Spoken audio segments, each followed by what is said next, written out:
All right, guys, welcome to another episode of Range Time Podcast. I'm Isaiah, and I'm not with Cisco today. Instead, I am with Boaz. Hello, it's good to be on the podcast. I've been doing all the BTS work behind it, and now I'm doing in the scene. Direct involvement. Yeah, direct involvement. Yeah, sure. Oh, but honestly, though, thank you for making all the podcasts actually look and sound very, very good. I know we have it Still work in progress. Still work in progress. We're going to get it even better. We're waiting on a couple things to show up. So thank you so much for sticking through some of the audio issues and stuff. We're still playing around with that to see what will work, and obviously we're still continuing improving on the lighting. As you can see, the lighting got a little moodier. You definitely did a really good bang of job. Honestly, it's definitely a lot vibier in here now. Yeah, I just wish that one of these days we could move the camera around, because behind you guys where the range is at actually is. There are some lighting improvements to make it look a little bit more vibey, you know what I'm saying? We'll get to that eventually. We'll get to it, yeah. So we're working on a few different things. So thank you guys so much for sticking around for that. Actually, today we had a very interesting topic that you had actually brought up, and that I know you had some thoughts on it as well. So we wanted to go ahead and talk about the technological advancements in Airsoft, and maybe even outside of Airsoft, that could affect Airsoft directly, maybe even a long-term effect. I mean, everyone clicked on this video because of the catchy title, right? Like how AI will inevitably, it will change Airsoft forever. But replacing all Airsoft. I guess in the broader sense, before we get into the meat and potatoes, like we could kind of talk about in general, right? Like what are some of these technological advancements? Because I've been saying for a while, if you guys have been watching our content for a minute, one thing that I don't want to say I complain about, but one thing I kind of observe is that Airsoft as a whole, like technologically, we're kind of in a technological dark age. Like there's not...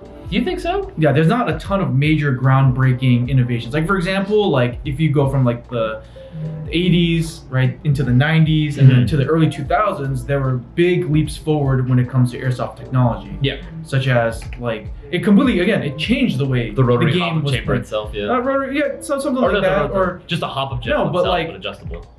Right, way before, like when Airsoft was kind of more a niche thing in Japan, right? Like people would have to, they use like a very rudimentary HPA system where you have to use a bike pump, right, to pump their gun full of air so they can play with it.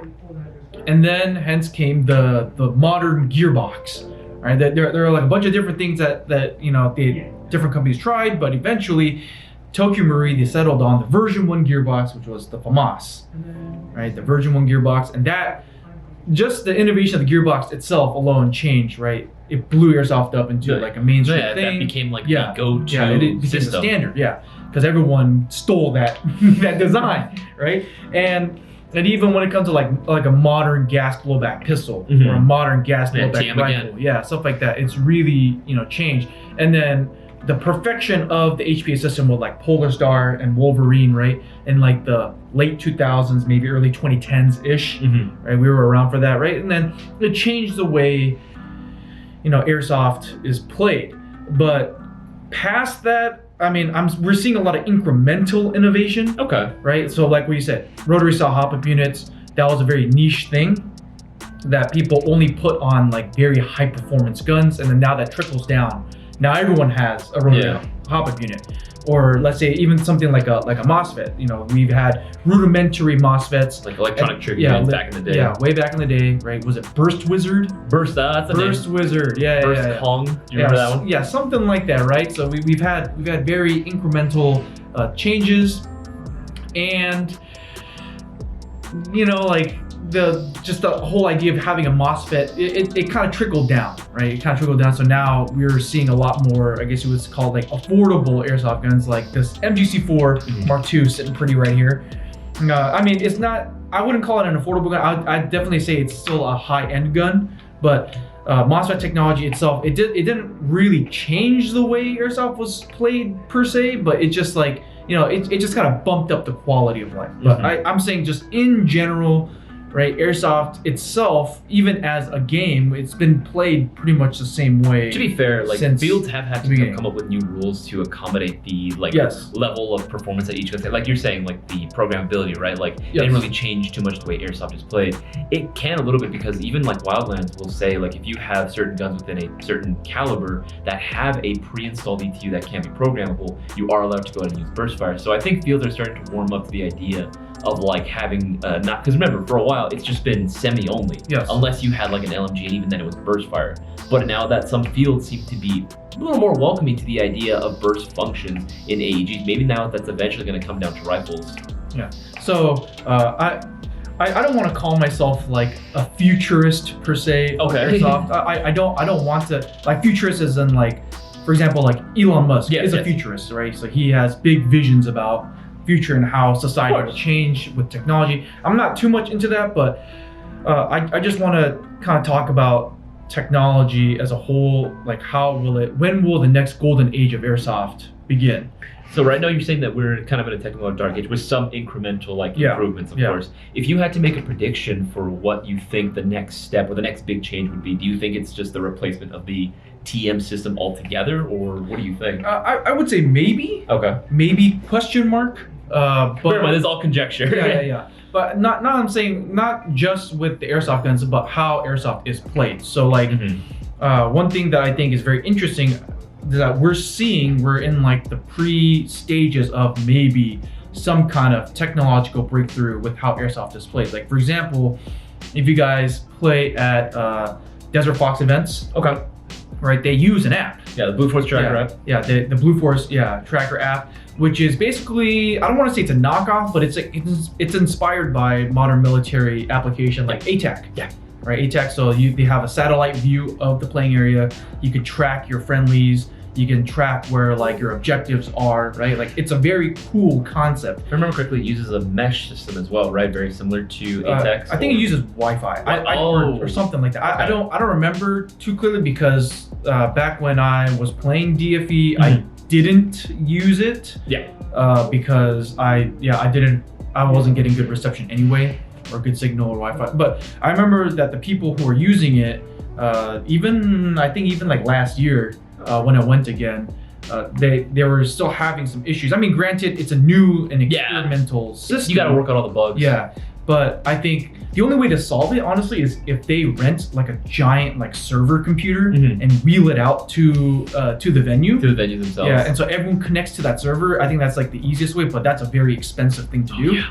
Yeah, but something like that, right? Like they use an app, or we were talking about I don't know if I'm allowed to say this, but in our upcoming BB Wars event later this year, we are heavily considering using a new game system called Skirmish. And Skirmish, they're another company out there that's trying to innovate the way Airsoft is played. And basically what they have come up with is it's an RFID scanning system. So, for example, if you want to do like a game mode where capture the flag, plant a bomb, right? There's a scanner where the objective is, and everyone has a wristband, and you can walk up and you can scan it, and then it'll say, like the flag or objective has been captured For your team. Yeah, for your team. Okay. Or if you die, you go to your respawn point, and let's say like they start you off with like a ticketing system, like in Battlefield, you have limited respawns, where you go back in, you scan it, and it'll tell you how many. That takes up a ticket. So now your team has that many less respawns to work with. See, that sounds very, very cool, actually. I would love to start and doing then that. they even, I don't know specifically how it works, but they even claim that you could rank yourself based on like your kills or objectives that you scored,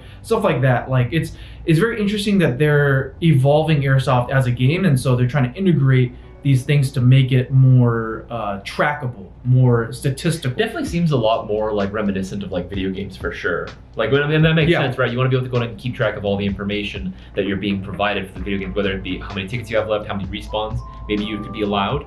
Again, like being able to capture points. That sounds like a really great idea. But what phase are they at currently? I mean, I think that they're still. I don't think that they're in alpha or beta mode or whatever. Okay. They are rolling it out. Fields are purchasing it. I believe SE Village has a skirmish system already in place. Got it. Yeah. So it's a very interesting thing to consider. Okay, no, that's actually really, really cool. I definitely would want to see like more fields starting to use that, because again, being able to track the information is nice. I guess I don't know if it would add more work for the referees in total, but being able to have it all consolidated in one maybe like system, like okay, check back right at the end of SEO. I mean, this system again, I'm imagining how it's going to go at the end of a match where it fully integrates that system, goes in, and then you can maybe see on like some type of monitor of some kind, being able to see the actual scoreboard. That'd actually be really, really dope. And I'm assuming the refs will have access to that maybe on their phones or something. Yeah, so it's pretty obvious that they wanted to make a system that's pretty simple to use. Yeah. Because setting up a ton of stuff, like it just causes a lot of failure points. Yeah. To make it so it breaks if it's really fragile and it breaks easily, or if it's like super like involved with the refs, like not every ref is gonna be tech savvy enough or care enough, to run it every time. Yes. So, I mean, I've been hearing things from like airsoft fields that in Korea they'll even give you like a certain like vest or something. Yeah, that's supposed to pick up on like track hits and stuff like that. But which it seems cool, but I feel like there's a lot of issues with that, right? Because it's supposed to be able to pick up like any sort of impacts, right? Yeah. But if you're playing outside, right? If you like, take cover or if you dolphin dive, who's to say that it's not going to go ahead and pick that up? Well, I mean, there's different ways to measure that. Like that, I'm assuming that it'll be a certain amount of like force. Like if it passes the threshold, like there's a difference between like a big impact hitting the sensor, right? Because that sensor is going to detect like, in this big surface area, like, it reads the impact. But if it's like a very small projectile hitting you, it's a very acute pressure being activated. So it's not distributing pressure everywhere. I don't know. I'm not an engineer. I'm not super sciencey, but it's just interesting is what I'm saying. And so I wonder what the next evolution will be. Like, I wonder if airsoft fields actually will be really cool, is that if airsoft fields would invest in something like a giant server computer, a giant server computer, so that way they could run maps off of people's phones, and then they can also connect to see like where all your friendlies are, right? Like if you're about to respawn in the game and you're scanning your thing for your ticket and you look on the map, because it's basically the equivalent of a video game mini map, right? Yeah. So you can see where all your friends are. Oh, okay, like on the right flank, there's like a ton of people there. On the left flank, we don't see a lot of friendlies. So maybe I'll go there to make sure like we don't get flanked or something. I know that there are right? some like airsoft masks. I know we've talked about this before. But there are some airsoft masks like paintball, like Empire masks that actually do have electronics built inside, so you can keep track of, especially program. And I believe it's connected via Bluetooth to your phone. You can connect that with, I believe, up to a certain amount of players on your team. If they all have the same mask, you can go ahead and like hook it up so that way you can keep tabs on where all of your teammates are, which I think that'd be pretty cool if you can get. Is that on the phone or is that heads-up display? It's a heads-up display on your mask. That's crazy. Yeah, but I believe it's all programmed through the phone, if I'm not mistaken. I could be wrong on that, guys. If you know the system I'm talking about, just put it in the live chat. Yeah. But I would like to go ahead and see that being like used across pretty much all masks. I think personally, if that's going to be a system that's going to be integrated into like fields like across the U.S. or across everywhere, I would like to see more masks coming out that are compatible with that technology as well. So you can see, instead of having to pull out a phone or have to use like a sort of like a Molly kit for your phone. It just sucks because at the end of the day, when you are rolling out new tech like that, it's either going to be really boutique, it's only a couple people are going to have it, or you have to factor in the lowest common denominator, which is obviously right now it's the phone. Yeah. So like I would imagine, because the US military has been working, Department of Defense, they've been working on a heads-up display system for like a while now. And so there are a lot of contractors out there that are coming out with different versions of it. Like I wouldn't be surprised within like, I don't know, 10 years? Maybe not even 10 years, maybe like 20 because it has to trickle down to the consumer market. I think that's, personally for me, I think it's kind of backwards, the way that the market is running, to where like the government asks, like they just say, hey, we just want something that can do this, this, and this, and this. And only a couple companies really have enough money to do the R&D to make a product. Yeah. Whereas like traditionally, or like way long time ago, usually with the open market is sort of like, companies will just develop stuff and then they'll just pitch it to the government saying, hey, like we have this cool thing, you can use it, So because of that, I know for a fact that it's going to take a long time for it to trickle down to be more affordable and usable. All these changes are not going to happen like overnight. I mean, even look at like night vision. Yeah. Right? Like night vision, it's only been really popular for the past maybe 5, 6, 7 years.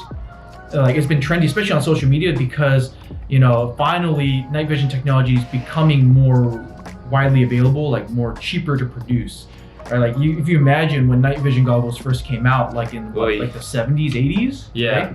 right? Like there's no way most civilians could afford to purchase a night vision unit back in the day. It was very niche, and not up until recently became more feasible for people to, acquire night vision goggles. So they're available in like regular, like not like always like retail, but you could go to retail or online shops and just buy them right then and there. Yeah, exactly. So not just that, but something like a heads-up display, which is like really technologically advanced. Like I wouldn't be surprised if a company like Oakley or Revision, right? Like they'll make like a pair of like ballistic rated glasses or like goggles that'll just feed you information, right? Like connected to your phone, your ATAC phone and stuff. I mean, we kind of have that already right now. I mean, think about Google Glass, right? I mean, whether that's like you consider that a successful product or not, it is a product that exists. Yeah, even Apple, like it's a form of augmented reality. So I think that'll be very interesting with augmented reality, just being able to see like, you'll see like pips on your peripherals to see like where your friends are, right? And then if you want to like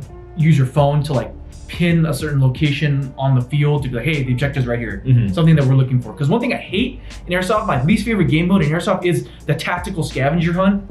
I hate that. Yeah. I hate the tactical egg hunt. I don't mind it, but I can see how it gets frustrating. I'll give you this. If you are like a newer player to a certain field, like the first time we went to US Airsoft field, right? Yeah. First time we went there, we were lost. Like a lot of times, like we kind of had a general idea as to where things were, but even then, there's so many like small like nooks and crannies. Yeah. That we had no idea where the hell we were. So when they were saying, hey, you need to locate the bomb, we're like, okay, where do you begin, right? So it can be kind of frustrating. So if someone found the bomb, they can just on their phone, right, where the mini map will be, they can just pin it like as a waypoint. Now everyone on their team, they'll see it like in their vision. Oh, there's a ping, there's a waypoint right there. So for someone like me who's like really directionally challenged, like it's, it is what it is. Yeah, like, it's a thing. Like you're born with it or you're not. Like my brother and my father, they're both very directionally aware, and I am not. So like it's just the way it is. But it just helps. It just makes everything faster. I think just like even having it being like like if the item itself, like from the minute the game starts, just having it be like you can view it real time, like that helps. Because again, I equate it to like some of the Battlefield like game modes, right? Like if you go ahead and like you always know where the bomb is anywhere on the map, and who has it, who doesn't have it. So it's a nice little overlay, you know.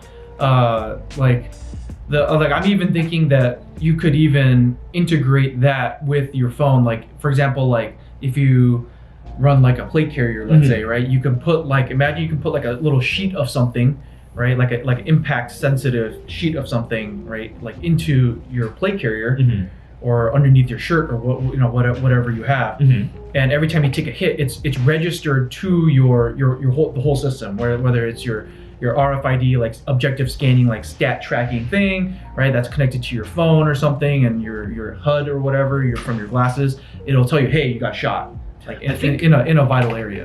That sounds like a really cool idea. And I like the idea of it being something you insert into your plate carrier. The only downside I could see with that is that people will run like also chest rigs as well, so it'd have to be pretty small. So I don't know how the technology would work where it would be so small that I could theoretically fit into a chest rig while also picking up not just like on the torso, but on the arms as well. That's kind of the tough part. I think, again, it'll change the way Airsoft is played. So like if you run something like that, like I don't know if it's going to be something that like you put like a plate size sheet, something underneath your plate carrier, underneath your shirt or something like that.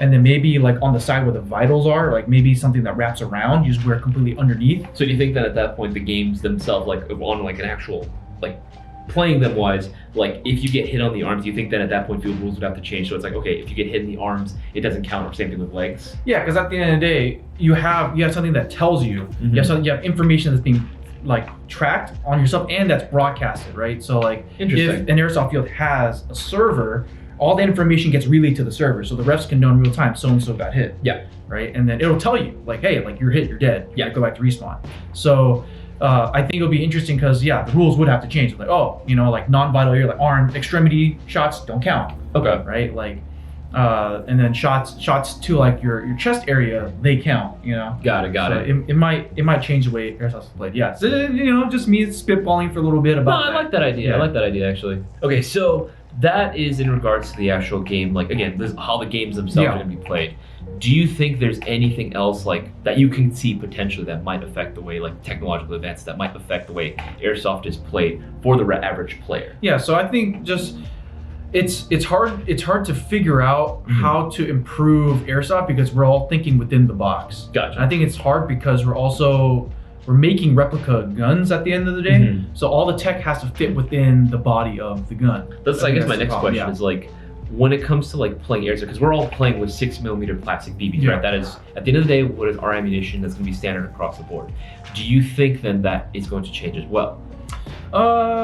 Maybe. Like I was, sometimes like when I'm just like daydreaming, I'm thinking like, what if we stopped using BBs? Like, what if we started using like Tic Tac shaped BBs? So just the idea of, cylindrical projectile? No, just the idea of like a ball, right? Like a spherical pellet, right? Being shot through with compressed air, and then it catches a nub, right? And so it generates backspin. Yeah. Like that inherently has a lot of flaws, and it doesn't behave oftentimes the way that we would want it to be. Yeah, no, of course. The ultimate goal in airsoft is to get it to be as close to the real deal as possible. So what's interesting though is that ballistically, as long as the gun is straight, right, as long as it's level, you'll be able to, and if you dial your hop it correctly, it'll still shoot in a parabola, which is very similar to how real guns fire. Right? Real guns, FYI, they don't shoot in a straight line; they shoot in a parabola. Same thing with airsoft BBs. But I'm just thinking, instead of having a hop-up unit that adds backspin, and which also, by the way, reduces the amount of energy. You waste a certain amount of energy when you do that to generate backspin, which is more or less not very consistent. What if we had like a Tic Tac shaped BB, and you when you load in the magazine, when you shoot it, it goes through a rifled barrel. So the barrel itself will have the rifling cuts in them, just like how a real gun would have. Right, and it'll spin the BB or the pellet, right, more in a spiral kind of design. I could see that being like fairly not like simple, right? Because I myself am not an engineer, so I don't know the ins and outs of this. But I could see that happening for like gas pellex for sure. How would we do it for AEGs? So that's kind of like the biggest thing, because again, it's going to change the way the game is played. Not just the way it's played, but also the way manufacturing's done too. But also think about it this way, right? Like for example, airsoft snipers, right? Snipers or DMRs, whatever you want to call them, right? Like it's a very hard niche for people to get into because the amount of care and precision you have to work into the gun to get it to do what you want it to do. Like everybody knows that when you buy an airsoft bolt-action sniper, like 99% of them, when you buy them off the shelf, they're not going to shoot the way you would imagine it to, right? Like you're not going to be without major upgrades. Yeah, you're not going to be Chris Kyle. You're not going to be that dude from Saving Private Ryan, right? You're not going to be that guy because the gun itself is very limited in what it can do. So, everyone has to like Teflon wrap the inner barrel to make it completely, like stable, and they have to put like those barrel spacers in them, right? They have to like double check their compression, and even like some of Novrich's old videos, like he would wash all his BBs. He would literally put them into a sock. Yeah, I remember this. Yeah, he'd wash them, and the reason why is because he said you need consistency. Like, what's the point of adjusting your shot when the BB is going to go wildly different the second time? Like, there's no point in adjusting. So he's trying to control as many variables as possible, right? Like all the manufacturing residue that comes with the BBs, that adds weight. That adds weight to the BB. It causes it to fluctuate. So he would even like measure, like some of them he'd measure like the individual weight of each BB, because newsflash, by the way, BBs, because they're mass produced, they're not all identically the same weight. They average out, like with a certain amount of BBs, they average out the weight of the BB. That's how they come with the 0.20, 0.25, 0.30, right?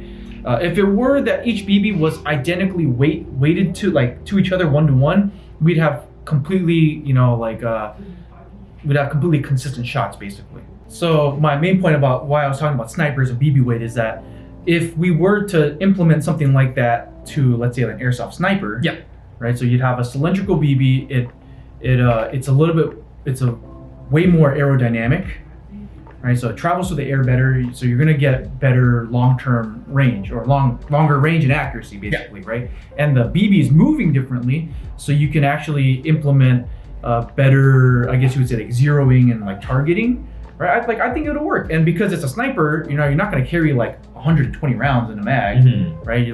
You are going to have to hand load them, but I think it'll be worth it. At least it's not at least because it's shaped like a Tic Tac, right? You can load it. There's no forwards or backwards. You just make sure you just load Put it in. Yeah, load it like perfectly stacked on each other, basically. Got it. But I don't see it being too far away from even using it with an AEG. You know, like I'm sure the market can come up with different speed loaders. I mean, it's not going to be as fast as cranking an Odin, but like I think a lot of magazine capacity will go down, obviously, because no one's going to want to load like a 250 round EPM1. Yeah, right. Yeah, with the Tic Tac BBs. But I think certain players would still want to use something like that because the application, it fits their application. They want a longer range, like accurate gun. Gotcha. No, that makes sense. Okay, guys, before we continue, I want to go ahead and let you guys know that there are a ton of discounted items available on sale right now at airsoftgi.com. Not only that, we have 2 coupon codes that you guys are more than welcome to go ahead and use for your order. Coupon code 28, that's 20TH for 10% off your order, which can apply to everything that's not a shocker deal. So even if it's already discounted, use the coupon code for an additional 10% off. In addition, use coupon code GEAR, spelled GEAR. Just go ahead and use for any tactical gear orders to get 20% off. Make sure you go and place your orders and take advantage and get entered into the $600 shopping spree giveaway. All right, continuing on. All right, so that would definitely like be cool to see, like obviously from like an airsoft player's perspective. I also am just thinking like manufacturing side as well, how that would work. Because like you said too, whenever new technology comes out, it's gonna be either like very boutique, right, where it has to like, especially that I would want that to be higher quality. So I feel like that's gonna, when it comes out, it's gonna be incredibly expensive compared to like your standard AEGs, which is, I mean, I get it, right? It's new technology. You have to go ahead and like start unveiling it, and it's gonna have a higher price point. But I don't know how that would be. I don't know. It's kind of hard to see. In my mind, I'm imagining game modes where people are like, majority of them are still using the old TM like system. Yeah. And then there's only like maybe a few players that have like the actual Tic Tac shaped BBs. But do you think that would cause problems later on in the line as far as like gameplay wise, or not really? I mean, I don't think so. At the end of the day, it's like using another airsoft gun, right? Like like I don't ever imagine that everyone's going to move over to that system. I think like the original 6mm BB is still going to be around, but I think I think the problem is at the end of the day, most airsoft like companies are businesses. Yeah. So every time they make something new, it's a big risk for them, and I just think that a lot of people in the airsoft community don't really understand that side of it, right? Like we always ask for, hey, give us this gun, give us that gun. Yeah. And what the airsoft company will hear is, oh, please make a multi-million-dollar investment. Yeah. Right. Getting all the machining, all the tools, right? Like retraining all the factory workers. Getting new molds. Yeah, getting new molds, right? Like, and doing all this R&D development to make sure that the gun doesn't suck, right? Like, or try to make it as least sucky as possible. Right, yeah. Which, I mean, to the market. And then now, like, we'll get like people requesting, hey, can you bring in more of this platform? Yeah. I remember fighting hard to go ahead and bring in more FALs, and eventually we did sell them, but they took a while. They were not moving off the shelves, even though we had a bunch of requests for it. So I mean, but I think it's a big risk. Yeah. Right? Like everyone complains, why are we only getting M4s? Because M4s is what sells. Right? Like it's a surefire guarantee if a new airsoft company comes into the market, right? How are they going to make enough money to pay the bills and like keep the lights on their business? Making them four. Making them four, and make it good, obviously, make it look cool, make it function well, right? Like that's the safest route for them to go. Anytime, like the airsoft company, airsoft community in general, we're actually very adverse to innovation. Yes. We actually do not like innovation because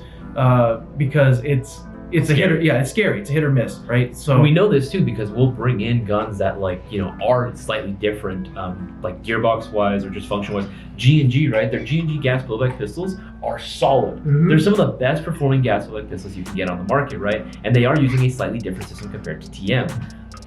But not as many moved compared to like, again, like every other company that's copying off TM, like Army Armament, Golden Eagle, like all these companies that are making essentially improved versions, don't get me wrong. But still. It's a negative feedback loop, right? Where people are like sick and tired of like the M4 high kappa like dominance in the market, and they want something new. But then every time a company decides to make something new, like nobody likes it. Everyone says it sucks because they can't run it as hard as their main squeeze M4. I will say there is one valid complaint, and I feel like if technology, like again, this goes with any of the technological innovations that come up, like new platforms that come up, right? One thing I will fault manufacturers for is not also making magazines and other like I guess accessories, for it, supplementary material that goes along with it, right? Because again, like a gun will come out and then there'll be no magazines. There's no support for it whatsoever. I'm not expecting there to be a huge amount of parts, but magazines, like both mid cap and high caps coming out simultaneously would be nice. Yeah, I mean, well, it depends, right? Like, so for a company to do that, That's right? true. That's it's more another money. that's another big investment. risk they have to take.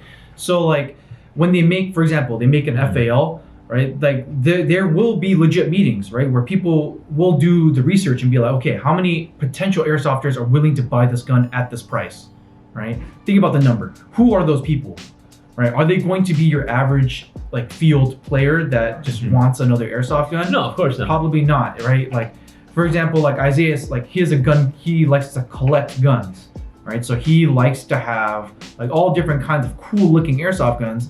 But the reality is, most of the time, they're all mostly going to sit on a shelf, like sitting pretty. I didn't play with them. No, I'm not saying this as a bad thing. Like, I'm not doing this to shame you. Like, Yeah, sure. that's just an aspect of the hobby, right? Like, we just like collecting guns. Like, collecting is fun, right? So, and then you making a viable loadout is more of like, sometimes it's kind of like an afterthought, right? Like you like a lot of people, they'll think about getting the cool gun first. That's true. And then once they get it, they're like, okay, now that I spent all this money on this gun, I need to start saving up money so I can buy accessories for it, right? But that's a very small portion of the market. And for them to invest that many like hours and material and like the shipping costs and the importation fees and stuff like that, like at the end of the day, they're just gonna keep losing money, which is why they don't want to do that. So honestly, we were talking about like the different platforms like coming out. I'm actually surprised that you were saying like, I like the idea of like using like a Tic Tac plastic piece, right? Yeah. But I'm actually surprised that you didn't want to go ahead and like maybe suggest maybe the wider use of different millimeters for BBs. I mean, it's a fine line because you don't want to cause like serious harm to people. Like I'm just imagining if someone shot a paintball-sized BB at you, like that would ruin your day. Like imagine if you weren't wearing a full face mask and you got shot like in the cheek or the neck with it. That would absolutely suck, and you would no longer have fun when you play. So, like there was a time where I was campaigning for a while to do more stuff with 8mm BBs. I think it'd be cool with like every like 308 or 7.62 like heavier caliber style airsoft gun to start using an 8mm BB. But again, that's something that I'd have to do more research on. Like I don't have too much experience with it. I just think the idea of kind of stratifying, right? Like heavier guns should hit harder. Yeah, no, that's something I might actually love to go to see. Yeah. Being able to see a 308 caliber use a heavier or a larger caliber BB or larger weight BB or bigger BB, right, a bigger ball, then that I would love to go ahead and start seeing that a little bit more. Same thing with like different rounds for shotguns. Yeah, but I think a surefire way, I think, is if we just completely redesign the way the gun works. Like instead of using the same like BB bucking and hop up unit, is I'm saying like, what if like a DMR, let's say like a longer FAL or an SR25 or an L96, a VSR10, start all using those Tic Tac shaped BBs with a rifled barrel. So the BB, instead of spinning backwards like this, it twists like this, like more like a real bullet, and so it's more aerodynamic, right? It travels a bit, and it should be able to cut through the air a little bit better. Yeah, and so you will have more long range effectiveness. Okay, so that's gonna be like, again, more like player based. Manufacturing side, do you think like with technology, are there any applicable means for AI to be placed in like on the manufacturing side? Oh, absolutely. Yeah, absolutely. So, I mean, at this point, like ChatGPT is a meme. Oh yeah. And what's up other Journey AI, the art thing? It's a meme, and it's very interesting how AI works. On a personal, I am terrified. I'm terrified of AI. Okay. I like once it becomes sentient. Oh man, it's gonna be like Skynet all over. Oh my. Have you been treating your Roomba be like my Roomba? Oh, I don't even make eye contact with my Roomba. Dude, let me tell you. I love my Roomba. We named her Brittany. Okay. Well, anyway, I prefer to just be neutral with my robotics. Okay. But I know some of you guys might have heard about this, but like, when it comes to like AI designing like mechanical components and stuff, very little. It's very interesting because for example, like let's say like an airplane wing, right? Yeah. There's only a certain way that you can really make an airplane wing and make it like feasible, right? Like there's a right way to do it. There's literal science. Yeah, and there's a wrong way to do it, right? And we're just limited by how things are manufactured, right? So with AI, like they've done experiments where they're like, hey, make an airplane wing and but make it as efficient as possible, and then they come up with a frame for like a skeleton for like an airplane wing or something, and it looks like super like weird, like twisted and like super organic looking. Yeah. And it's supposed to be just as strong, but it uses way less material and it's like very efficient, right? And the only way that you can really achieve something like that is with like 3D printing. So like 3D printing with metal has become, it's starting to make way. Yeah, there's so many different materials that you can use to go ahead and 3D print, even wood now, which was like, that one blew my mind away. How do you is it just like particle board maybe with glue? Like, yeah, because like all the IKEA furniture is literally just particle board. Yeah, or particle board. Yeah, it's literally just like glue filler with like sawdust, and you just like compress it, into shape. But yeah, that is actually very interesting. You can do that with wood. Yeah, I would want to see more like maybe this would be one thing more on like I would love to go ahead and see more on like a store / manufacturing side was if a customer were to go ahead and come in with a product, right, with an airsoft gun that is using a completely proprietary system, right? It happens, they exist out there, right? Where magazines aren't available, hop chambers aren't available.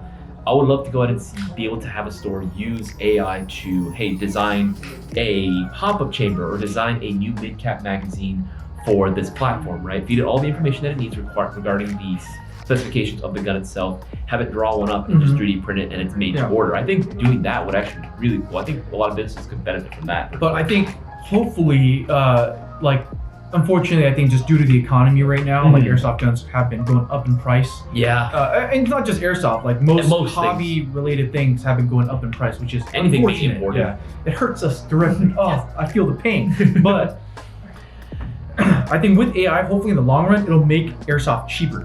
And the reason why I'm saying that is like, imagine like the gearbox. I might be wrong. I might be wrong about this, but I'm pretty sure there's a lot of manufacturing inefficiencies when it comes to like making like the internal components of an airsoft gun. Okay. Right? Like for example, like the gearbox or something like that, right? Like what if we can make a gearbox that's just as durable, just as strong, but uses like half the material?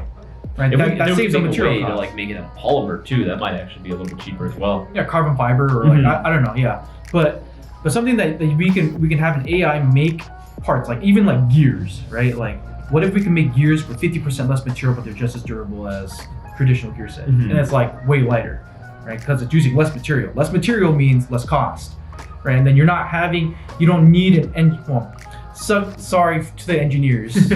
So, it is a very honorable line of work. I admire you greatly, but it will cut out the need for an engineer, right? Because that saves costs. Yeah. It will cut out the need for or maybe the engineer will be handling the AI. Yeah. Who knows, right? But it will cut out the need to do a ton of R&D, because at the end of the day, like when people are making new products, there's a lot of trial and error. And I think maybe something with AI, it'll be able to kind of streamline that process to where you don't need to do a ton of trial and error. Like you don't have to spitball a million times. Yeah, right? before you get it right.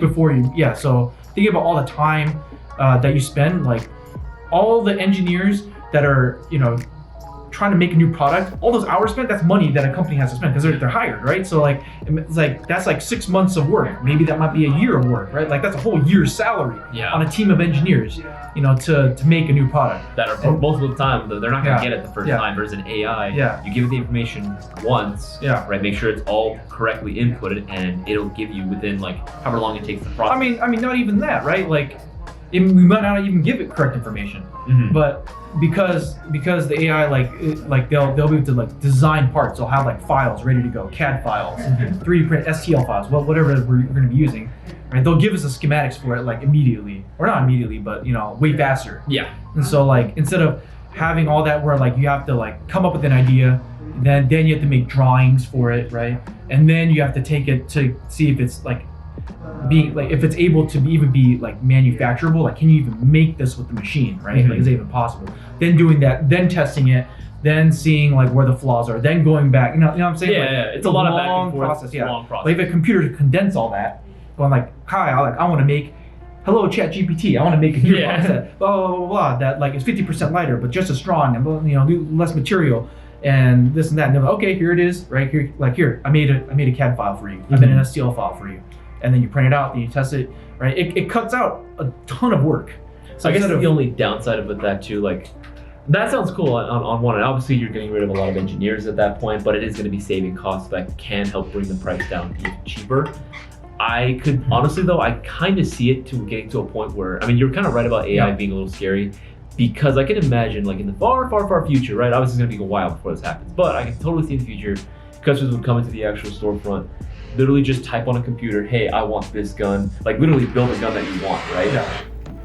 Build a gun that you want with all the accessories that you want, the different rail systems. You can literally just, it's build to order, right? And it prints out within like, I don't know, however long it takes to go ahead and print, right? That would basically be like getting rid of us too. Well, I don't know how well that would work, because I mean, it's like going to McDonald's, with the way AI is right now, it's very hard for an AI to come up with something original. It's always a mishmash of whatever's available out there on the internet.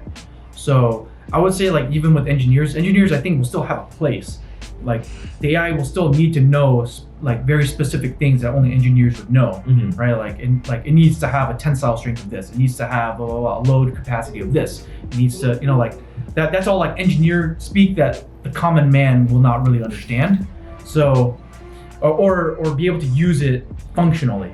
That makes more sense. So I think engineers will still need to be there to prompt the AI, like, hey, I need you to make me this, right? Like you still need to do that. So an AI will still do that, but like something like an AI coming out and like saying like, oh, like make me an airsoft gun or whatever. Like I don't know if that would be super common. I think what would be more feasible is, what you're saying, if airsoft guns became more made to order. Yeah. Like you'd be able to walk into a store, right, and then like you get to build your own gun, right? Like build a bear, like build a gun. Yeah. You know. Yeah. So you can go through like all previously like generated or already stored like receiver sets, right? Like what kind of parts you want and what material you want the parts to be made out of. Like what kind of rail systems, or maybe you could have an AI be like, oh, like surprise me, like generate something random for me. Hell, maybe it's gonna get to a point where if you pay a little bit premium dollar, right, it'll be like, I want to get down to the minute like details, like the specs of the performance. Like I want this ratio of gear set, or I want like to shoot this rate of fire.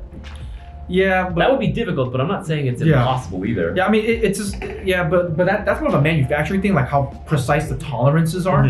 Because even if you can get a machine to precisely machine something for you, there's always going to be a margin of error. Of course. Yeah. So like for example, like if you decide to like make a circular object, right, like a circle, like you have to use pi, right, to understand like the circumference or the area of the circle, which like how you like pi is an infinite number, so you know like you will never get a perfect circle. Yeah. You can get a more precise circle, it'll never be perfect. So because of that, there's always margin for error. So I don't think you'll be able to really say like I want my gun to shoot exactly 400 on the dot every time. Like I don't ever see that happening. Okay. But yeah, what were you saying, like made to order airsoft guns like that? Like I think that can definitely be a thing. I just think that the only thing that would probably be a little sucky is just you have to probably put everything together. No, you're right. I could definitely see people like struggling to go in. Like they have all the pieces there. It's like, oh, here's your airsoft gun. Some assembly required, like Legos, just trying to put it. Yeah, that or the store, they might have employees that just assemble it. Just assemble them for you. Yeah. I mean, I can definitely see that happening. Actually, way back in the day, I forget who did it. It might have been Lancer Tactical on their website, that you were able to design your own airsoft gun from the available parts that they've had. You could have done it online. Huh, that's actually really cool. They don't offer that anymore. No, yeah. I guess people didn't like it. I don't know. But I thought that was interesting, because when I was a kid and I was like super broke, and I was like window shopping for airsoft guns, like most airsofters do.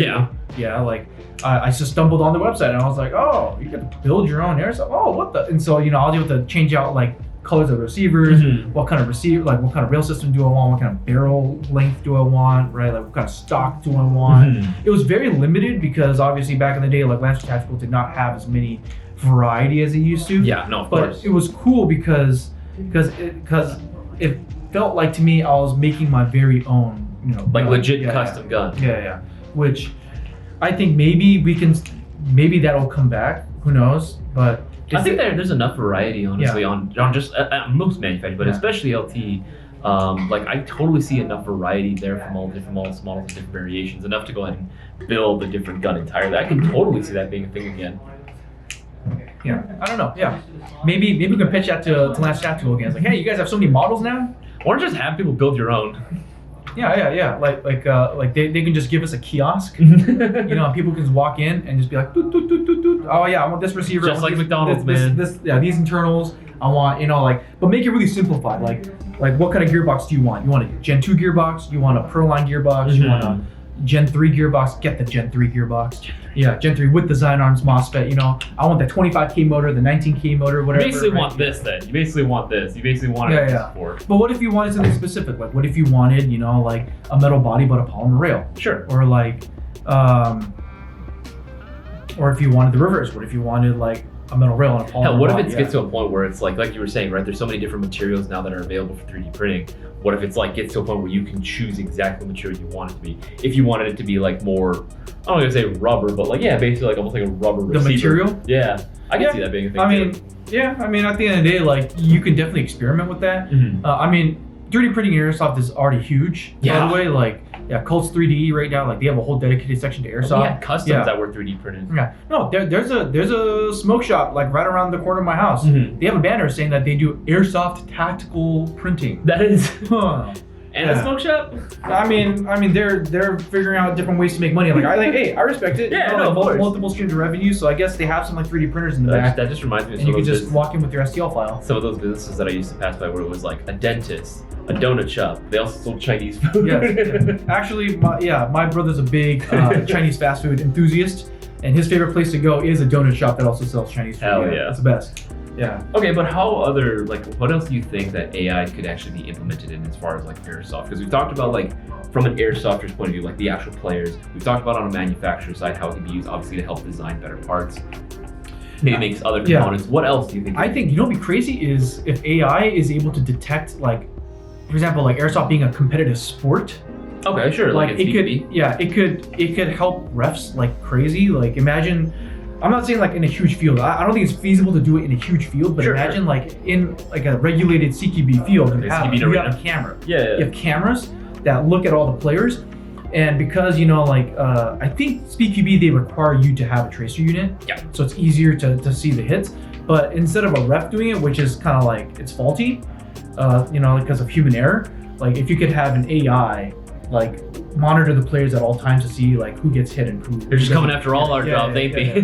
No. But imagine like how it could scale. Like you could even integrate it to where like for like a scoreboard that could be linked to like a digital scoreboard, right? Like I don't know if it's on like a jumbotron or whatever, but like it'll show like, oh, X player got eliminated, right? So I think kind of going off of that, I think like obviously this one is going to be maybe a little more far. I think yours is more like plausible. Mine might be a little bit more far. Because right now in the current rules for SpeedQB, like I believe like a whole team will get disqualified for a no call. Yeah. Right. Which I mean, okay, like that is a game mechanic, but I think that's because of how cheating or not calling your hits, right, drastically affects the game. But imagine if the AI just sees it and it just announces X player is eliminated, right? Then what do you do? It would suck if like the player genuinely didn't feel it. Yeah, what are you gonna do? Keep playing? Yeah. At that point, you know, like what are you gonna do? Keep playing? Like it's gonna ruin your whole team's reputation, you know? What I imagine too, like for AI, like how it can be like affected or changing the way Airsoft is played as well. I could totally see Airsoft being like, we're talking about augmented reality. What about like virtual reality being able to like implement that into regular play? Like, hear me out, right? So you guys, I don't know if you guys have played to like VR arcades before or like VR sandbox, right? Where it's whole setups that you have to go ahead and put on in a room that is built around like these VR systems, right? Where everything like that you put on the headset and everything, and it's supposed to move along with you, obviously, in real time because you have the mocap suits and everything. What if something similar for that, but for Airsoft, right? Where you don't have to worry about any sort of like laser or lights or anything like that as far as being able to hit your targets or any sensors, but it's kind of combining what you were talking me about, like with some Korean fields, how they'll have like those like vests that are supposed to pick up like being hit. Yeah. What if you were to have something like that for every single player, right? Obviously, it'd be more expensive, but just hear me out. For every single player has one of those, right? In addition to a VR headset as they're playing, so as they're shooting Airsoft guns, right, you'll still feel it for the most part, and you'll still like the vest will like announce when you're hit, but it can go ahead and give fields a chance to go ahead and change out the layouts like pretty much whenever they want, because obviously they're all set up to the same like background that they're seeing. So instead of just like, oh, here's a city. Right now, you can go ahead and change the layout, so now it looks more like a jungle, or here it looks more like whatever sort of environment that you want. I feel like that's obviously a little bit of a stretch, but if I think about it, it's not too far-fetched either. Yeah, I mean, I think augmented reality might have a better place than VR in Airsoft, like personally, like because the AR technology already exists. Like there's when I was helping KWA with some stuff at a trade show that they went to, primarily law enforcement, military. There were a couple augmented. Actually, we were pretty tight with this one augmented reality company. We literally just put on a set of like AR goggles, basically, and it's linked to. I don't know why they didn't use KWA guns. They should have, honestly. I don't know why. Like their own like homebrew like HP. Like it was kind of lame. Honestly, I don't like it. Honestly, the LM4 would have been perfect for that. Oh yes. But basically they'll scan the environment. So KWA, they also sell these modular kill houses, basically. So we set up like this 2-room kill house. They scanned it. The AR guy scanned it, and then they just populated enemies in there, and then I think they use like light or laser or something like that to detect if you're shooting an enemy, right? And then it'll register, oh, you killed someone, or like, oh, you got shot, right? Like you don't feel it, but the computer will say, oh, you got shot. So tech like that already exists. I would even imagine like what one game mode that I've always really wanted to do, and still to this day, is the zombie mode game. Yes. Right, zombies. But the problem is you have to get real people to be zombies. And like, but I can totally see that just eliminating the need for that many people. And that sucks. Like every time, like every zombie event I go to is progressively gets worse and worse. Because people just don't like, because no one wants to pay for an event. It is hard to be a zombie. Yeah, it is hard to go ahead and do that and like justify it and be a zombie. You'd have to find like outside like people just volunteering to do it or being paid to do it. And even then, it's like getting paid to get shot at. So I think right now like we're seeing like VR becoming more affordable to the masses. But I'm also thinking that AR, augmented reality, I think it'll be just as affordable, maybe if not more affordable than VR. Because it might be more popular. I personally think augmented reality would be more popular than virtual reality. So like imagine if an airsoft field, they come out with their own zombie maze, like an indoor field, right? And then you could just use your airsoft gun, and then you could shoot like fake computer graphic zombies. Like would the computer graphic zombies then I guess be on top of like literally just be an overlay for like a hard target, so that way you can still shoot it? Because otherwise it seems like BBs themselves, like an airsoft gun, like what it's meant to do, shoot plastic pellets, might be like relegated to another role then, because if that's the point, you're shooting lights instead of BBs, Well, I don't necessarily think that you need to overlay on a real person. No, like a hard target in a maze, like a literal like a metal. No. I think the zombies can still roam around and like try to come at you, but I think maybe that it'll register. I don't know exactly how the tech works, but if they can register the BB like going through the fake zombie, it'll just like a certain amount of shots it will die, kind of thing. Like I'm not too sure. Like maybe like what if they read the amount of lights flashing on a tracer unit, as it passes by, then it'll be like, okay, then like the zombie will die or something like that. But it's more or less like it's just because people like zombie modes because it's an experience, not because it's like a win or lose type of situation. No, of course. It's like everyone will watch a zombie movie, right? Like, oh, I want to be there. If I was in that situation, I'd totally win or survive. I get it. So it's again like this is based off of tech that's already being used right now. Like there are government and law enforcement agencies that are starting to adopt augmented reality because it allows you to pretty much take that tech anywhere. You don't need to go to a special kill house. It also saves you a lot of money too. Yeah, it saves a ton of money on ammo. Yeah. Right. Yeah. You don't need a dedicated building. You can literally just do it like in a house, in a school, in a theater, in a mall. You can do it anywhere, and you just have to scan the room, right? You don't have to use real guns, and then you could repeat it 1,000,000 times, and every time it'll be different, right? Yeah. So one thing that was really cool that I saw that was like specifically training element wise was you were able to watch yourself at the end. So once you're done, you could, because it's recorded, everything's recorded. So you could watch a recording of yourself like pieing a corner in a room and see like, and then you could pause it, be like, oh, that's where you messed up, right? Like see where your foot was at, see where your body was pointed, see where you were looking at, like you were looking the wrong way. I can kind of So- see that being used specifically like in, I was gonna say, specifically in like the competitive scene, right? If you wanted to go ahead and see like highlights of a certain game, right? Yeah. Well, instead of like having a photographer come on, just man, we're really just getting rid of everyone's jobs. But instead of having like someone from the press, right, or like a photographer going on and like recording all the gameplay and trying to get those like perfect moments, get the whole thing being recorded anyway by the AI or by whatever system's in place. Yeah, I could totally see it being used for highlights or being like, oh, let's do a playback, right? The Yeah. ref called something and then didn't get picked up or something. So let's do a callback and they watch it on the jumbotron. Yeah. So I mean, there's a lot of cool stuff I think in the works. Like even something like night vision recording, which has I've started been to trying to become follow more that like ever since 2019. popular. Yeah. But I'm not talking about like a night vision camera. I'm talking about like there's an actual recording unit you can lay over your night vision goggles, and it'll record everything that you see. It's like an almost one-to-one, right?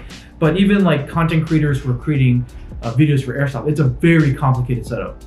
Like especially if you want like engaging content, because just running that little brain exploder mount GoPro, well, not knocking on it. It's a great system. It's a great system, but just doing that alone is not entertaining enough anymore, right? So people are buying scope cams, like run cams, right, to simulate your scope. Exactly. They're like, I like RGK's setup where he has like a little rod on the back. Yeah. And he get like a cool like third person Kind of look. reminds me of the lights found on the backs of the Colonial Marines from Aliens. Yeah. Like it's like a whole thing. Yeah. You know, so I'm wondering how that would affect like how like how AI or technology, augmented reality would change it as even like a content creator. Like I'm just imagining like what if with your augmented reality goggles, it'll record.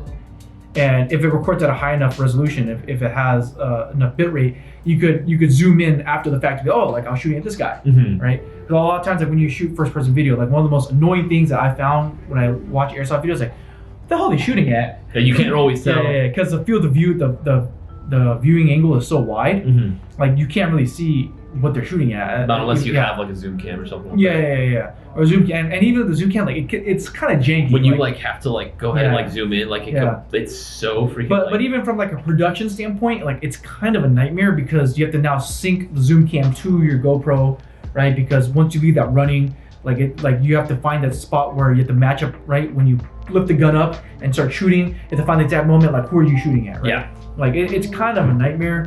Like it's kind of a pain in the butt. I know a lot of content creators like that have been doing this for years. Like they've gotten down to a science, of course, which is sick, which is their great. job, right? It's their job, yeah. But like to make it easier, like what if, like if you're just recording everything that you see with your eyes, right? You could literally have a true first-person POV.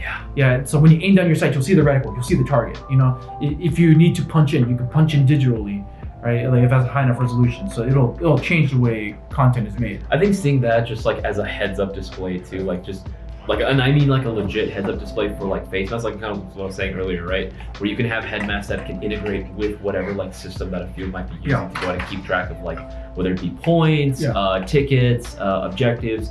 Being able to have a mask that can give you a heads-up display where where all your teammates are, where potential enemies are, if that's a feature that we want to go ahead and do, if we don't want to play stealthy or anything. I think that is like would be really, really freaking cool. I would love to see that. I mean, wouldn't that be sick? Like on augmented reality, like if a field would be like, oh, like if you complete this objective, you'll get a UAV for like 3 minutes. Oh, that'd be sick. And then they just flip the switch, and all of a sudden you can see like in red dots or whatever, red markers where all your enemies are on the field. Or hey, if you're gonna do like a battle royale sort of situation, right, where it's like, all right, this area from here to here is like gonna be like closed off. The circle's getting closer. Being able to use that and track where you are within the circle on the field would be really, really nice. As opposed to refs having to go around and like, hey, you guys are dead because it's in there. It's like, oh, we didn't get the notification or we didn't get alert that this circle was closing. Well, now. So I think doing something like that would be like, that's the only way that I think battle royale as a game mode in Airsoft would ever be feasible. Is like you need augmented reality, so that way it'll tell you, hey, you're outside the zone, you're gonna die, or you're gonna be eliminated from the game. And I don't know, man. Like, battle royale sounds super dope. Like, honestly, like that's something that I'd really love to do in real life.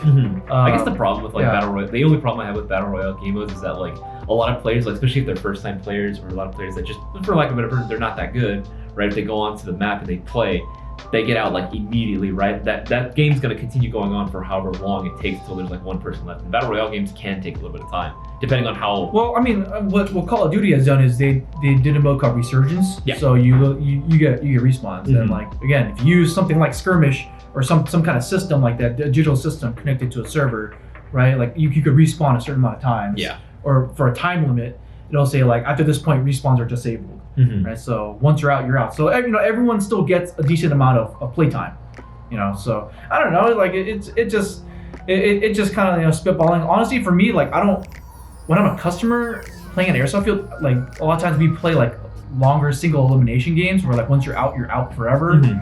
I actually don't mind that personally. I guess it depends on how long the game mode is. Yeah. Right? Because if it's going to be like 2 hours and I spent like $30+ to go ahead and play, then I'm going to be a little upset. Yeah. But I mean, if it's for like half an hour, like I don't really care. Yeah, that's fine. Yeah. So, yeah, I mean, it's very interesting. Yeah, I mean, again, these are all just like spitball ideas that we've all had like in the shower or taking a dump or like when we can't sleep on the toilet. Yeah. So, again, personally, just the way that the airsoft industry is right now, I honestly think that we're at a technological dark age, and I think it's because we, the community, we caused it. Yeah, no, it's true. It's our fault. It's our fault. Even like guns that are within technically the Tokenrui design, right? We just don't want to go with them because they don't have as many accessories or have as many aftermarket support parts for them, or because they're just not as popular, right? If we're already rejecting that, then it's going to be quite a while before any of these ideas really come to fruition. Oh yeah. Because I mean, I understand as a consumer, like we want a product that works all the time. Oh, of course. Yeah, but that inevitably will cause the market to narrow down on a couple things, which is the M4 and the high kappa. That's what the market boiled down to. And so if you're ever wondering why there's such a lack of variety on the airsoft market, just remind yourself that it's our fault. We did this to ourselves. We did this to ourselves. Yeah. Because at the end of the day, like every single airsoft company, like they need to make money, like not in like a corporate greed kind of way, but like they need to keep the lights on. Yeah. They have to go in and pay employees. Yeah. They need to pay bills, and so for them, they're always going to want to go with the safest investment, right? They want to take as little risk as possible. Yeah. And if we don't, and if we want something new, or for example like G&G, right? Like, if they see that like, oh, like no one's buying our new, like our original design high kappa, no one's buying our SMC9 or whatever. Too many people are complaining because there's not enough aftermarket support, and then they prematurely they cut it off. Because honestly, it's gonna take an average about 5 years, probably at least 5 years for something to catch on, and a lot of times airsoft companies, they don't have 5 years. They don't have 5 years to sit and wait for that's a really long game. So they're gonna release the wave and be like, oh, like we spent like X amount of $1 million on this, or hundreds of thousands of dollars. Where's the return? Yeah, and then like it's not selling as much. So a lot of times like companies, what they'll do is like, okay, well we invested this much money. Let's see how much we can sell in order for us to break even, so we don't lose money in the long term, and then we'll just stop. Yeah. So like for example, like G&G, if they realize that, hey, like no one likes our high kappas, no one likes our GTP9 or SMC9, and then they stop. Well, now we lost another potential, way for airsoft itself as technology to innovate. And again, that's not like saying anything as far as the quality of the individual product itself. It can be an amazing product alone. Like again, we've said it before, I really like the G&G like gas fluid system. I think their system is really good. It's super efficient. But again, just the support, we don't see it very often. So again, manufacturers are probably gonna be like, nah, I'm gonna really push it as hard. For me, the saltiest thing is the Tavor. I love the Tavor. You actually are not the only one. It's such a sick gun. In our previous podcast episode, when Cisco and I were talking about like different platforms, one of the ones that we kept seeing was the X95 or like Micro Tavor. Micro Tavor. See, we did this to ourselves because of us. I'm guilty of this too. I never bought the Tavor because my friend and head tech Taylor, he told me not to get one because he says that it doesn't perform well out of the box. And honestly, I wish I didn't listen to him. I wish I just bought one anyway. Because to be fair, you also don't like a lot of guns that aren't up to like that high quality spec out of the box. That's why you typically go with KWA. I just want something that's reliable. Actually, I don't really care what the rate of fire is or how trigger responsive a gun is. I just want a gun that I don't have to think about. I can just plug a battery into it and it'll work. Like I don't spam the trigger like crazy. I don't push the gun to its limits. The only way I'll push a gun to its limits is like physical abuse. Yeah. Because I I like bang into walls. I drop the gun on accident, right? Like sometimes it falls off a car, like stuff like that. Like I want a gun to be able to hold up to that level of abuse and like, be okay. Like I don't want to baby it, but for as far as like performance goes, I don't really care. But yeah, I was running a 7.4 lipo for the majority of my airsoft career. Yeah. Like and we're fine. Yeah, I didn't start using 11.1 lipos until like 2018. Okay, so pretty late in the game. Yeah. You've been playing for a while. Yeah, because at the end of the day, like I didn't want to buy a MOSFET. Mm-hmm. I didn't want to put a MOSFET into a gun because it's just another thing I have to worry about. I didn't want to, and they were expensive. Mm-hmm. And then I didn't want to just run an 11.1 anyway into a gun, because if I did, then I would risk potentially breaking the gun faster. So I was like, okay, well, the most reliable option is a 7.4. Like I'm okay with the trigger response. Like I'm not here to mag dump people. Like that's fair. It was fine. It was fine with me. And I only started adding 11.1s into lipos when I started running KWA more exclusively. And KWA directly told me, no, it's fine. It's meant for this. It's meant for 11.1. I was like, okay. Then I started doing it. And I was running gas guns almost exclusively for That's true. I remember for a long time. Few years, when I first met you, you were still primarily a gas gun user. Yeah. Which it is summer. It is kind of cold here in California, but I am anticipating to bring back the gas out. Oh man, I can't wait to bring the gas back out. I'm looking forward to that. Oh yeah, absolutely. So, but anyway, yeah, like the Tavor, like the trigger sucks. The gearbox is not. I think this is a standard version too. I think for the most part. But that's something again that I think that AI could definitely be implemented to go ahead and help design it better. Yeah, but there's no incentive to make anything better. Even without AI, there's no incentive to make the Tavor better, right? Like whoever made the Tavor, they release it, they saw the numbers. They're like, oh, not that many people are buying it. So I guess as soon as we break even, we'll just stop making them. Yeah. Right. Which is most likely what happened. And then everyone's like, yo, where's the Tavor? What happened? It's like, well, because no one bought them. We weren't buying it. Yeah, they didn't sell enough. And then the aftermarket also, right? Like companies like Laylax. Yeah. And who else? Action Army, right? Who else? Yeah, the aftermarket companies. Yeah, Unicorn, right? Like they look at that. They look at right how many guns have sold, right? And they're like, is it worth for us to invest making upgrades to this? Is it worth it? Yeah. And then they see things like the Tavor. It doesn't matter how much the engineers want to make a part for a Tavor. It doesn't matter, because at the end of the day, the boss is going to tell them, no, don't do it, because it's a waste of time and money. Yeah. So it is most unfortunate. Maybe the saving grace would be people that are really tech savvy and mechanically oriented.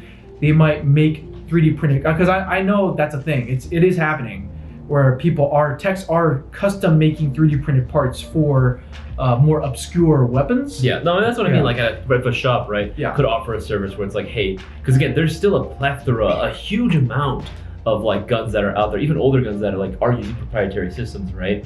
That are just, they don't make manufactured parts for them because the system itself was discontinued. Yeah. Being able to go into a shop, being able to request for the AI to design you a new, whatever it may be, new trigger set, right? Maybe new gear set.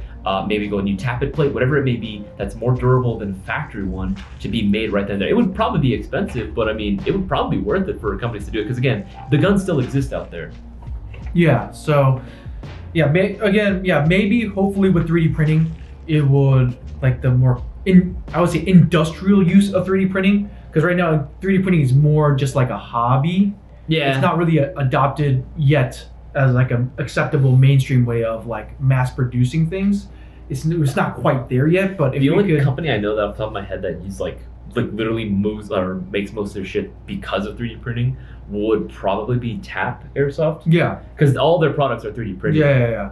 But I'm not even saying Airsoft specifically. I'm saying like industrially as a whole. Mm-hmm. I think the reason why is because it just takes too much time to 3D print something. Like it actually will cost them more money in the long run. So for example, making a polymer or a plastic part, let's say like for Airsoft, let's say like this receiver here for the Ava 4.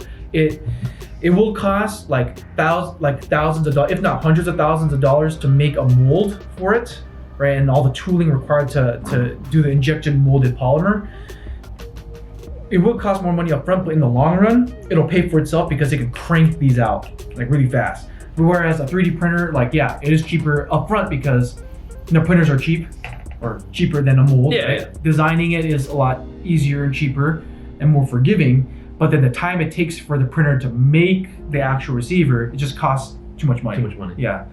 So if 3D printers get accepted, I guess you would say, like, if it's up to industrial standard, to the wide-scale commercial like fabrication or whatever. Yeah. Like if it is, then maybe I think companies will be more willing to start supporting systems that are not commonly used, a la the Tavor, right? Like we might start seeing more parts for like the ACR and the SCAR and the Tavor and the SIG 553. The SIG or the FAL, those kind of guns you Dude, probably honestly, see I just want mags, man. That's all I want. Like cheap, affordable, simple mid-cap mags. That's all I've been asking for since day one. I don't know. Hey, who knows? Maybe someone is 3D printing them. Honestly, I would love to go and see that. Just having, again, maybe companies just coming out with specialty 3D parts, like shops, right? That would be like something I would love to see in Airsoft. No, I'm saying maybe a file already exists. So like it's made for an existing high cap FAL mag, because I know that there's a lot of those out there. Oh, yeah. High cap ones. And you just remove the guts, and then they just print out a new gut for it, and then you just put in your own spring, right? You magazine spring, and then you just put it in there, and you're good. Like that might already exist. So who knows? Let us know in the live chat. Yeah, no, I mean you could look this up yourself. Yeah, no. You can go to cults3d.com. You can go under the Airsoft category, and then you could look up like FAL midcap magazine or something like that. It might already exist. Yeah, so I mean, even at BB in Texas, like some dude like 3D printed his own like crazy looking like sci-fi M4 gun thing. Didn't look like an M4 at all, but it was an M4 internally. Just use the version 2 Yeah, gearbox. but it was super cool. I mean, I don't want to rag on him. It was kind of janky. Like it was broken. Yeah, it kind of sucked. I mean, again, I didn't make fun of him for it, but he was like, oh yeah, sorry, like it's kind of janky right now. So I mean, that's just the way 3D printing is right now. It's just it hasn't really fully developed, but I mean, it hopefully it'll get there. No, yeah, I imagine with any sort of technology, right, it's kind of like continuing to go and invest in it. It will eventually progress to the point where it is feasible and reliable at that point. All right, well, I think that pretty much concludes our talk on how technological advancements will be changing Airsoft. Again, we talked about it on a player side, on a manufacturing side, on a store side as well. But again, guys, make sure to go ahead and take advantage of all the promos we have going on right now. There are tons of discounted items available on airsoftgi.com right now. Make sure to use coupon code 20th, that's 20TH, for 10% off your order. Even if it's already discounted, as long as it's not a shocker deal, you apply that coupon code, you'll be getting that additional 10% off, and coupon code GEAR for up to 20% off all tactical gear orders. My name is Isaiah. And Boaz. And we'll be seeing you on the next Range Time podcast. But before we close out, I just want to say thank you guys for watching us and supporting us through little technical difficulty we've had. Oh yeah. As I don't know if you guys know, but YouTube really dislikes us live streaming this content because originally it was live. So if you would like us to keep doing what we're doing, if you would like to support us, whether we have promos going on or not, we're usually almost always doing promos. Yeah, you can directly support us by going to Airsoft GI. It does mean a lot to us. And one thing I wanted to ask you guys, actually, if you guys don't mind adding it in the comments below, if you guys are sticking through to this point already, is would you guys be down if we were to go live on another streaming platform? No, that's something that we have wondered before. Yeah, so we just don't know how to gauge audience feedback. So I'm just thinking about just throwing it out there right now, just to see what the initial reaction or response would be. But if we were to go on an alternative streaming platform, I don't know, like Kick, maybe Odyssey, I don't think Twitch will like Airsoft content, or Rumble. Well, again, Twitch, they have a lot of restrictive terms of service. That's true. And they're very arbitrary. It's just like YouTube. So the chances of us getting like banned or demonetized is, I would say in my opinion, just as high. Got it. Yeah, so I'm just wondering if we were to stream somewhere like on Kick or on Rumble or what's the other, Streamlabs or Odyssey, would you guys mind, or would you guys be down to like head over there for a live stream? I don't know, because our live streams have been taken down most of the times we've actually gotten a couple community guideline strikes, and we're kind of riding on thin ice right now. We've been able to fight back and Yeah. get our streams back, but again, it's just been one of those things. It's just been a headache to deal with. So Yeah. whatever you guys think, just let us know in the comments too. That really helps us out. Yeah, but if we're going to go live, the added benefit again is for us to actively engage with you guys as we're streaming. That's one thing that I do miss, is like interacting with the people in the comments or in the chat, Mhm. so to say. But yeah, so let us know, guys. All right, take it easy, guys.